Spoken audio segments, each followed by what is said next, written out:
മറിയമേ നീ ഭാഗ്യവതി ഭാമിനിമാരിൽ ശിശുവാം നിന്നെ സർവശക്തൻ സ്വീകരിച്ചല്ലോ.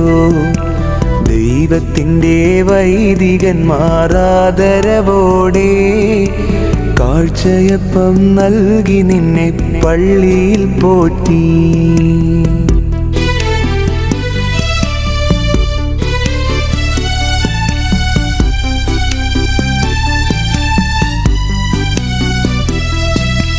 കാന്തി ചിന്തും നിർമ്മലമാം മാണിക്യക്കല്ലേ, ദിവ്യദൂതനവതാരത്തിൻ സന്ദേശം നൽകി.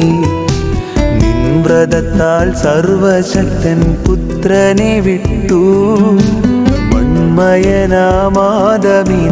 ഉദ്ധരിച്ചിടാം.